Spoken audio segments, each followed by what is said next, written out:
Hi everyone. Welcome to Actually Caucasian. I'm gonna go ahead and wait for a few people to come on here. Today we are talking with Sasha Kedkwe. Her maiden name is Arslanok, in case you may or may not know her married name. She is a Circassian young woman from New Jersey. If you checked out her little bio, she is if I remember correctly, a draftsman. There she is. There's Sasha. So I'm going to go ahead and add her so she can give you her full description. Let me go ahead and add her. There you go. Invite. Okay. Come on, Sasha. Hello. Hey, how are you? Good. How are you? I'm good. Thank you so much for joining me.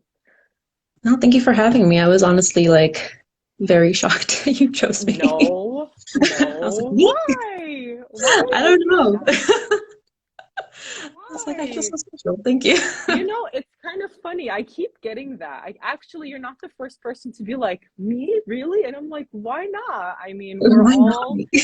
I want to know what everybody thinks. I want to know what everybody's experience is. So yours is just as valid as anybody else's. You don't Thank have to be you. the main dancer of Kabardinka to be to If qualify only. for this If page, only. okay?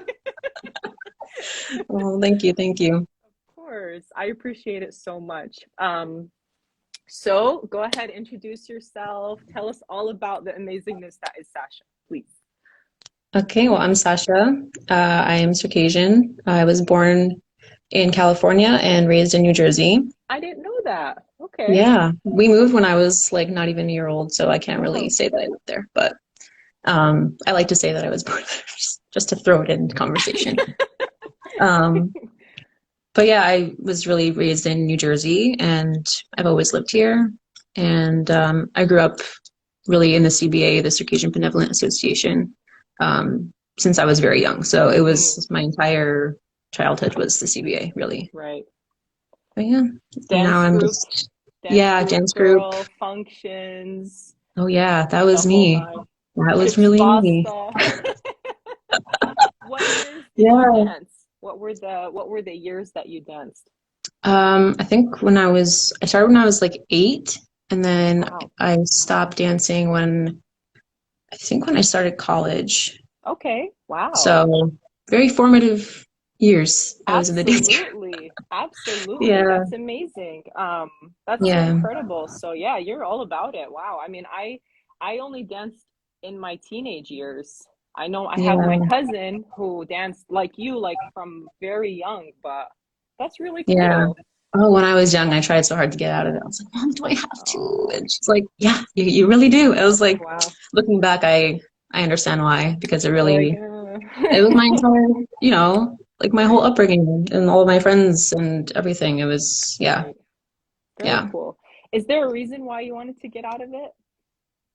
I think just the balance between school and dance and like the scheduling conflicts, I think it was just a little bit too much for me. Demanding. I was also teaching dance Oh, to like oh, the okay. youngest group. Right. So as I was like going through, I was still like teaching while I was in college, but like at the end of my undergrad, I was like, you know what, I think I have to stop because I was going to start to work and intern, and it was just going to get to be a little bit too much. But Right. Right. Right. yeah, Pass the torch, right? yeah, have to keep it going. Yeah. Okay, so in your little blurb that I posted about you, do you want to embellish on your career, maybe like a little bit of your background, the professional side of your life? Yeah. Oh, professional. Yeah, well, right now I'm working at an architecture firm as a draftsman. Um, for anybody who doesn't really know what a draftsman is, we compile all of the construction documents and hand those off to like contractors to actually build developments. And so the work that I do, I work for Target. So Oh, all of like the US Target stores, we do all those construction documents for. oh my It's like God. between us and like 2 or 3 other firms. because there's a lot of stores. Yeah. But yeah, it's very busy, very rewarding. Yeah, and I love it. And it's while I'm working on my master's for interior architecture. I think I should be done by 2023. I don't know. It just feels like it's going on forever, but Yeah. hopefully there's a silver lining somewhere. There will be. I've actually Yeah. seen your work because you post to your social media, your renderings, like Yeah. all the fancy sparkly stuff at the end. I actually studied interior architecture. I don't know if you know I that. know. I know. I Yeah. was like, we So have that in common. so much respect. It's so hard. The work is It is. I think so people have like hard. a very big misconception that it's like, oh, you just like put furniture in a room and it's Yeah. done. I'm like, Yeah. no, there's so much, I know. there's so much more. Yeah. Yeah. It's so technical. It's so like detail Yeah. oriented. So big respect to you. Thank Juggling. I just went to school when I did it, and that was still a lot. Yeah. So you Yeah. sound far. Do I sound far, guys? Yeah, let's try this. How's that? That sounds good. Let's see if that I can helps. hear you. Okay. Okay. Okay. So what's it called? My train of thought. What's it called? Yeah, so you're doing so many things all at once, and that's not easy. So Yeah. again, It's a big lot to juggle. respect to you on that. Yeah. Yeah. That's amazing. So if you'd like, we can go into your questions and Sure. take it from there. Okay, Sure. so Sasha picked 4 questions. They're excellent questions. And I love this because when I send my question list to people, I always get a different combo, and I'm starting to get like a personality type a little bit, like what do people want to talk about? Where is their head It's like at? a So quiz in a magazine. You're like, a oh, what little are they going bit, to pick? a little bit, a little Yeah. bit. So, okay. So the first question, and I've actually posted this question to my page, is do you have a memory of being engaged in a cultural setting that you remember feeling so deeply happy in that moment? Yeah. It was like a few years ago. I had stopped teaching by then, and I was going to one of the dance performances, and I was like, for once, actually sitting in the audience, which I hadn't done in like 15 years. So Wow. it was like a kind of a big deal for me. And I remember the kids that I used to teach were no longer like in the youngest group, like they were in like Oh, the middle age range. I'm like, oh my God, I feel so old. But then like just watching them perform and seeing how good they did, I was like, oh my God, they're so good. baby, my babies. My children. Yeah. And then like my husband, How my now cute. husband, he's sitting next to me. He's like, are you crying? I was like, yeah, Absolutely. don't touch Yeah. me. How? I was bawling my eyes out just sitting there. I'm Oh, like, am I the only one crying right oh, now? that's so sweet. Isn't I it was just weird like how so it just hits proud. you, right? It just Yeah, it hit hits me. I you. was like, I did not anticipate reacting this way, Yeah. but yeah, it's happening. Oh, how Yeah. cute. Very Yeah, it was sweet. good. Yeah. That's so sweet. How cute. I wasn't expecting that answer. Yeah. Yeah. And I I, think teaching in general was like a very rewarding thing because oh, you don't realize when they're that young, you have such an impact on the way that they act and like how they treat each other and like, what they think is okay and not okay. And yeah, I feel like that was a really important time for them. And I oh. hope that they took that with them Oh, in of the course future. they But did. yeah. Of course they did. Do you ever see them like in the wild and they're like, Yeah. "Ah, Yeah. And I'm Sasha!" like, they're taller than me. They And this have is really facial strange. hair. I remember when they were Oh, 4. oh, so Yeah, cute. it's a weird feeling, but it's really cool to see them all grown up now. That's so I sweet. sound like I'm like 50, but I'm I not. know. I I I know. make myself sound older than I am, and I realize I'm 26, but Oh my it's God. yeah, it's still So weird. cute. So that's the thing with kids though, and I know you have a niece, so Yeah. you probably feel this with her as well, where they are a time warp. Kids, Yes. it's just like, where is it all going? It Where did just it go? I don't freaks I me don't out know. personally. yeah, it's scary. I'm like, stop growing. Just I know. stay the way you are I know. forever, and It's then I'll such a adjust, and challenge, then you can start. right? Yeah, Yeah. beautiful. Okay, next question. Oh my Mm. gosh. One of my favorite topics. Okay. Anybody else who comes on here, we need to talk about this topic all the time. Okay. Are there any areas of your life experience so far that you feel you've broken generational trauma? I love this topic. I think generational trauma is such an interesting thing, and I feel like I started hearing about it when you started posting about it. So I was Oh, like, oh my God, like someone else is thinking about this. But I think a big misconception about trauma is that it's this like intangible thing that only affects like one person who experienced right, trauma.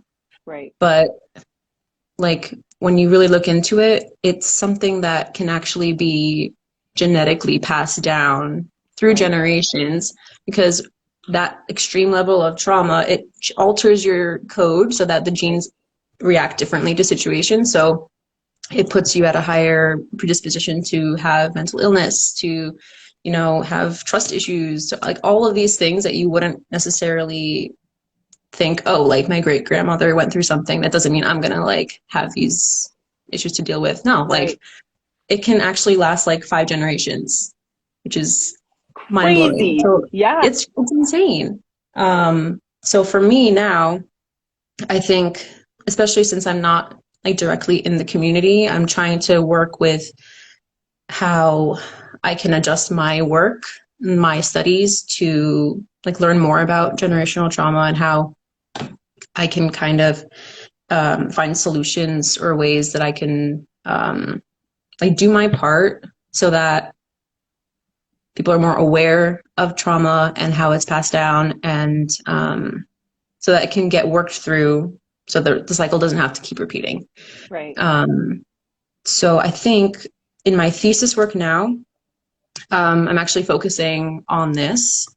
So I'm like investigating the psychological associations that we have with architecture and the built environment, Mm. Mm. and how that relates to refugees and displaced Wow. cultures.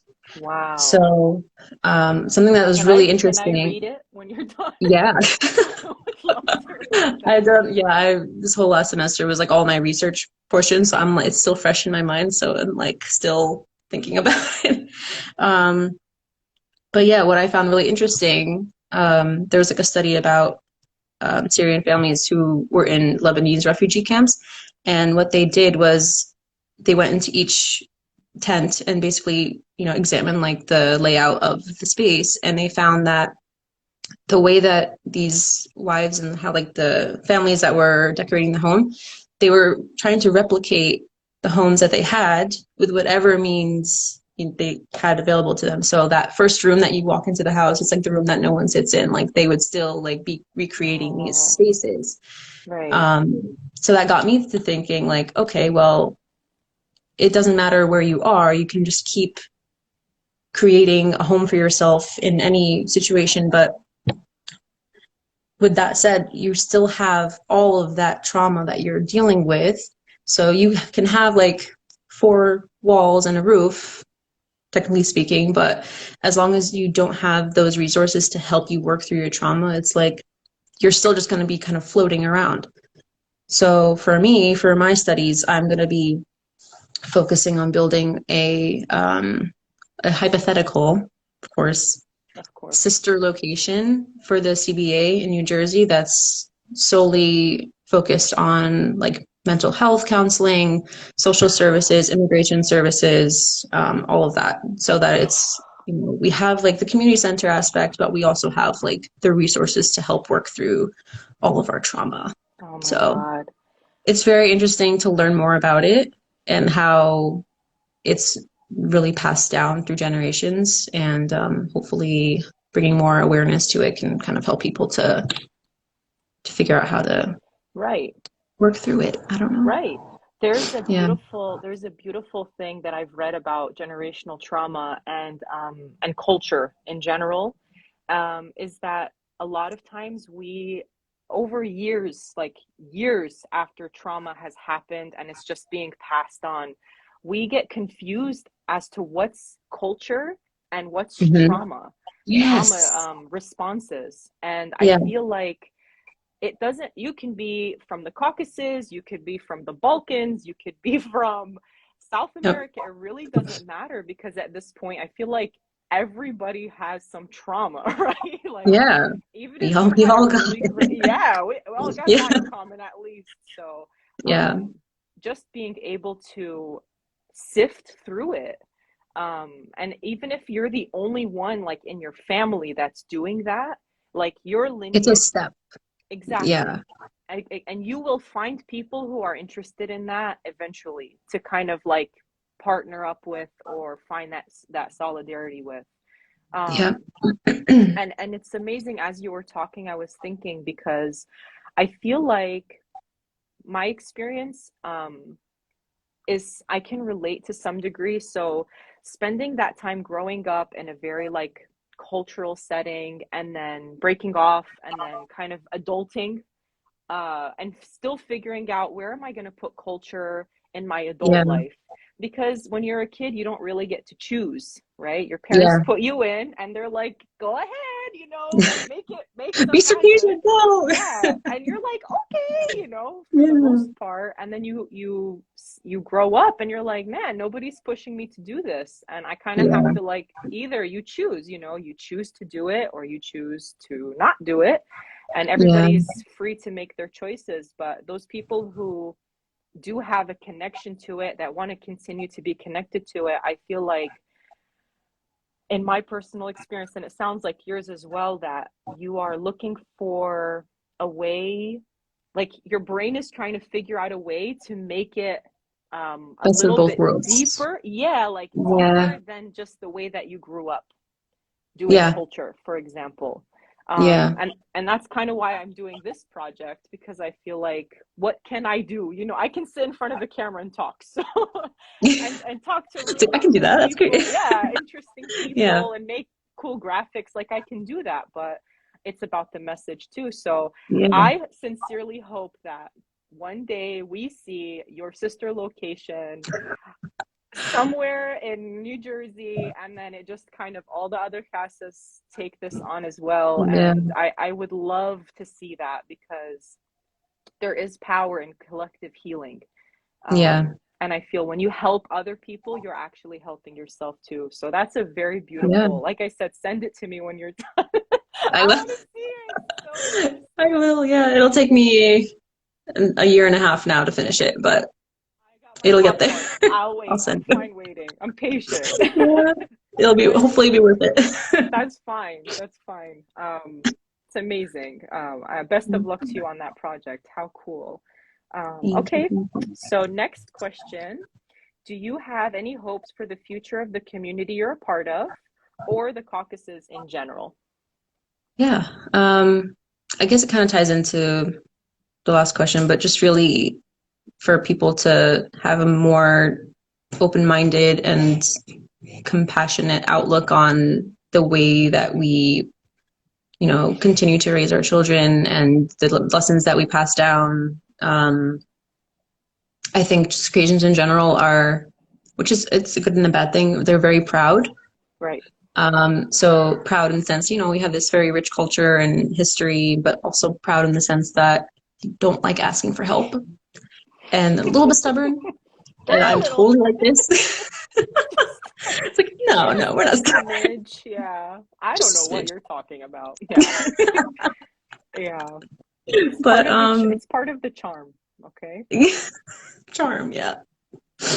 But yeah, hopefully like in the future, like people become more, it becomes more of a norm to talk about things that are difficult and to ask for Right. help from your community. Because like, everyone's going through stuff and it doesn't, no one family is better than the other. We're all Circassian. We're all, going through life here or in the US or overseas, wherever you are. We're all living the same human experience. So hopefully just opening some minds and being a little bit more empathetic for each other. I do believe that that is a trauma response. If Yeah, right? if what I read is correct, which I believe it is, because it's literally from professional mental health professionals, but Yeah, yeah, we're not the only community that has this quirk.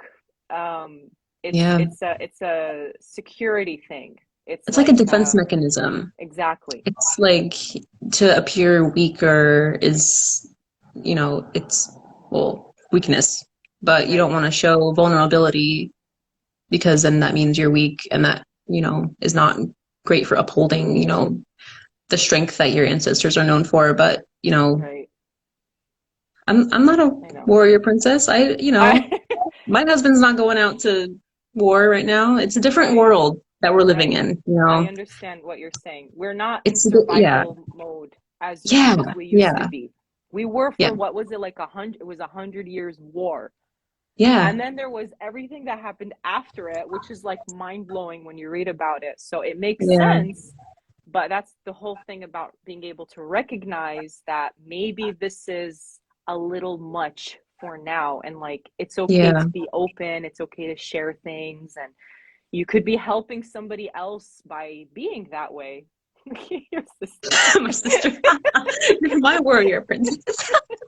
I'm so sorry. Oh my God. Yes, sisterly Sorry. love. Oh my God. That's um, great. okay, beautiful. Yeah, and I think you tapped into it as well, whereas like we believe in our ancestors' strength, we admire Yeah. it, we borderline idolize it because of everything that they went through, and like what do you have to complain about? What's so hard about your life? How could you think about Hmm. going out and asking for help? It's like, what do you Yeah. what problems do you, and that's It's like trying to gaslighting. compare, like, oh, Right. well, if you compare how difficult it was back then to what you're going through now, of course it's going to be very different Right. situation. And you Um, know what I like to think? I like to think that they would have wanted us to ask for help. Maybe they couldn't ask yeah. for help. Maybe if me Yeah. asking for help is something that they would have wanted for their great grandkids or whatever, however many Yeah. generations down the road. Um, Yeah. so that's part of the healing part. It's not easy Yeah. though. Definitely. Yeah. And then the last question you have, do you think culture could play a part in coping with anxiety, grief, sadness, or depression? Like all that fun The stuff. whole shebang. Yeah. I think like in terms of like a community in general, I think having that backup for people is what can really help. Um, just knowing that you're not alone and that you have a community that's willing to support you through anything. Um, I think that in itself is what can really foster, I mean, even me growing up, I grew up in the CBA, Right. really. So Right. without that, I wouldn't have a lot of like little life lessons that I picked up along the way, even just in dance. You learn so much from your peers, from your teachers, from other, families that attend the CBA. And it's like without that community, a lot of people I feel wouldn't be as grounded as they are now and wouldn't be like, well, this is how I was raised, this is where I grew up, this is like all the customs that I learned and the relationships that I built. I think definitely without that, there's this little floating feeling that you're not connected to something. Right. Especially as I'm getting older, I'm like very grateful for that because, right now, like I'm not in the dance group. I'm not, as involved in the CBA or really involved at Right. all. But I know that I have that to look back on as like a very important part of my upbringing. Right. So yeah, I think just knowing that you're not alone and that you have people with like-minded values, I think that really helps. That's awesome. I agree. I think that especially when it gets that bad, right? Where it's like you really are struggling with whatever, whether it's a chemical imbalance, whether it's an event that took place that kind of set you Mhm. down a undesirable path. Um, Yeah. that there are people that may understand the layers to your experience, um, maybe just because of identity, you know. Yeah. And I think also having a group of people that you grew up with that share so much, like you were in the dance group for so long. I mean, Yeah. when I was in the dance group, I viewed those people as my sisters and brothers, you know, Yeah, really. and it was Yeah. a very long time before I even like, no, they're not my sister and brother, I guess, but like you look back on them fondly, like all the Yeah. craziness, all like the weird It really moments, you're becomes like, your family. Like right, honestly, it does. Even until now, like I see these guys as my brothers, even though we don't like see each other all the time. I'm like, yeah, they're still just, I feel just as connected to them, even if we don't so speak or cool, see each other. It's like an unspoken feeling that I still have for those people. So right, yeah, that very stays with cool, you. right, very nice. Yeah, that's all your questions. So happy we got to know you. Just one more person in our diaspora community that is out there adulting, thinking about the future generations. Beautiful conversation, Sasha. Thank you so much for your time. I Thank appreciate you it. for having me. Thank you so much. You're always welcome to come back. You have You anything let me you want to know. talk I'm ready. about or all right. Thank you so much. Okay, no problem. Thank you so much again, and I hope you have a great rest of your day. Thank you, you too. Bye. Bye.